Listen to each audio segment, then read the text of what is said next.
dako ang bulig sila seminar na training para manato ang atong himuon in kaso mabuti nila mga kalamidad sa atong tagsa-tagsa na barangay. Umpisay na isa na atong pag-urupod, pag-purbligay para sa padayon na kuswagan sa Norte sa Samar.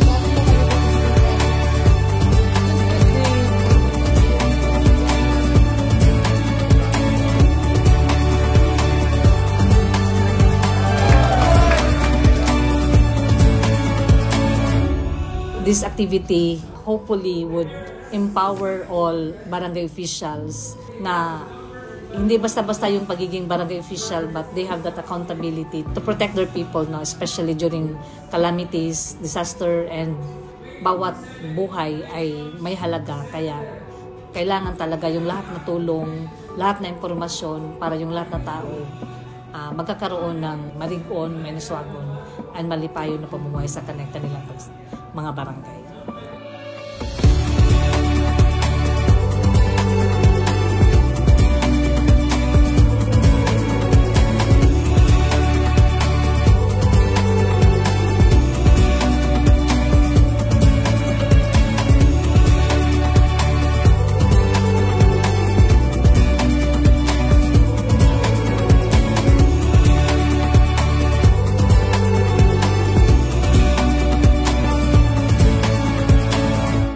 Sa World Disaster Risk Index, considered as number 1 ang bukos nga Pilipinas. Ano't buti pasabot iton?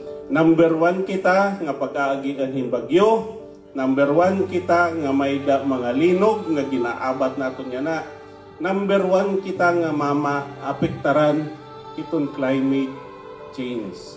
Itong seminar na ito, kakaroon po sila ng tinatawag natin na knowledge sa paggamit po ng radyo, kagaya ng sinabi mo, typhoon prone area. So sa ngayon magkakaroon sila ng radyo, dapat lang talaga na ma-orient sila sa paggamit ng radyo, bukod doon sa orientation nila na dapat magkaroon po ng lisensya at magtawa sa kanyang radyo. Kailangan nila ito, yung radyo, lalo-lalo na during emergency, during disaster and calamities.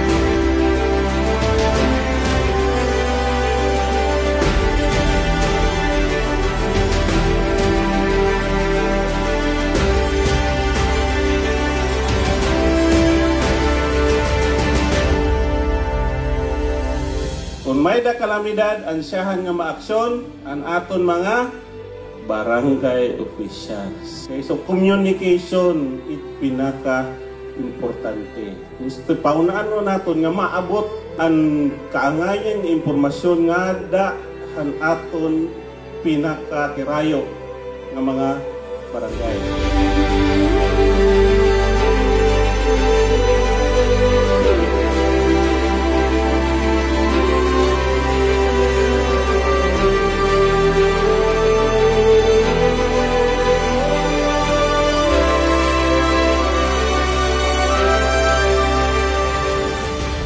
Kaupod ang iba ko pa na mga officers sa Liga ng mga Barangay Northern Samar.